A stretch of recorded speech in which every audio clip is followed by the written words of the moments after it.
Assalamualaikum warahmatullahi wabarakatuh. Saya Nurjunia Jasiswar dengan NIM akhiran 22 izin menjelaskan mengenai distribusi pendapatan dalam agama Islam.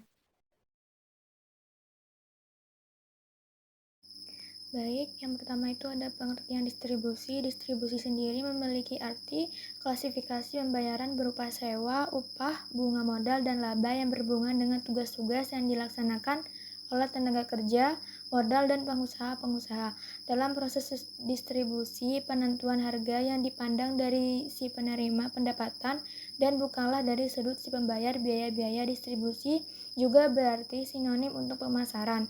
Pendapatan diartikan sebagai suatu aliran uang atau daya beli yang dihasilkan dari penggunaan sumber daya properti manusia.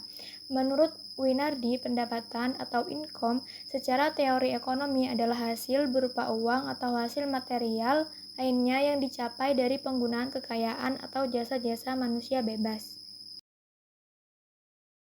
Secara umum, distribusi artinya proses yang menunjukkan penyaluran barang dari produsen sampai ke tangan masyarakat konsumen. Produsen artinya orang yang melakukan kegiatan produksi, sedangkan konsumen artinya orang yang menggunakan atau memakai barang atau jasa, dan orang yang melakukan kegiatan distribusi disebut distributor. Distribusi pendapatan dalam Islam sendiri merupakan penyaluran harta yang ada, baik dimiliki oleh pribadi atau umum, kepada pihak yang berhak menerima dan umum meningkatkan kesejahteraan masyarakat sesuai dengan peraturan yang ada dalam Islam atau syariat.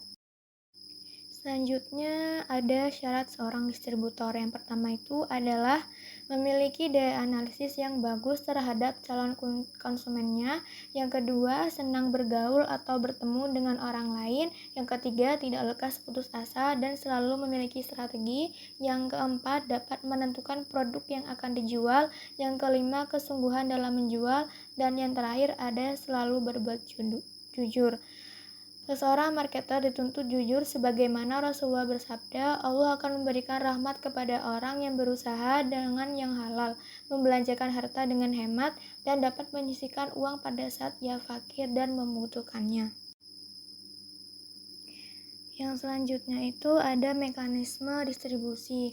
Menurut Muhammad Syafi'i Antonio, pada dasarnya Islam memiliki dua sistem distribusi utama, yakni distribusi secara komersial dan sistem distribusi yang bertumpu pada aspek keadilan sosial masyarakat. Selanjutnya, mekanisme distribusi yang ada dalam sistem ekonomi Islam secara garis besar dapat dikelompokkan menjadi dua kelompok mekanisme. Yang pertama ada mekanisme ekonomi. Mekanisme ekonomi sendiri memiliki arti yakni distribusi dengan mengandalkan kegiatan ekonomi agar tercapai distribusi kekayaan. Mekanisme ini dijalankan dengan cara membuat berbagai ketentuan dan mekanisme ekonomi yang berkaitan dengan distribusi kekayaan. Kemudian yang selanjutnya itu ada etika distribusi. Imam Al-Ghazali dalam kitab monumentalnya Ihya Ulumuddin menjelaskan beberapa etika yang perlu disikapi oleh para distributor. Di antaranya yang pertama, bersifat amanah yang berarti setia dan jujur dalam melaksanakan kegiatan dengan penuh tanggung jawab, baik berupa tugas, harta maupun benda.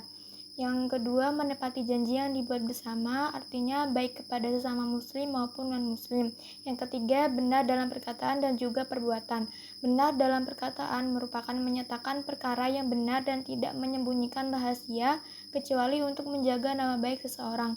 Benar dalam perbuatan ialah mengerjakan sesuatu selaras dengan tuntutan agamanya. Kemudian yang keempat, ikhlas. Ikhlas berarti suatu pekerjaan karena Allah semata-mata dan bukan karena mengharapkan balasan, pujian atau kemasyhuran. Kemudian yang kelima, berlaku adil, yakni memberikan hak kepada orang yang memiliki hak tanpa menguranginya. Yang keenam ada menjaga kesabaran dan dalam menghadapi ujian. Kemudian yang ketujuh ada mempunyai sifat kasih dan sayang kepada sesama, baik sebagai pelanggan ataupun maupun tidak. Kemudian yang kedelapan mudah memaafkan. Yang kesembilan berani mengambil resiko, tetapi perhitungan artinya berani dalam arti mampu menguasai hawa nafsu dan jiwa pada waktu marah dan dalam keadaan dicoba. Berani yang dimaksudkan adalah berani sesuai dengan sikap kepatutan dan bukan berani yang bersifat babi buta. Kemudian yang terakhir ada kuat dan tabah serta mempunyai sifat malu. Kuat dalam arti mau bekerja keras untuk melawan kemalasan dalam bekerja. Seorang muslim juga di samping kuat jasmani harus kuat rohani. Kemudian yang terakhir yaitu kesimpulan yang dapat diambil dari penjelasan di awal, yakni distribusi pendapatan merupakan proses peredaran atau penyaluran harta dari yang punya kepada pihak yang berhak menerimanya, baik melalui proses distribusi secara komersial maupun melalui proses yang menekankan pada aspek keadilan sosial yang bertujuan untuk harta benar-benar terdistribusi dengan adil dan merata, dan untuk memenuhi kebutuhan hidup tiap individu muslim maupun untuk meningkatkan kesejahteraannya.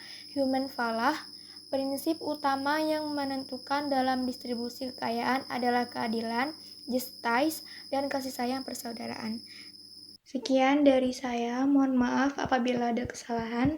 Wassalamualaikum warahmatullahi wabarakatuh.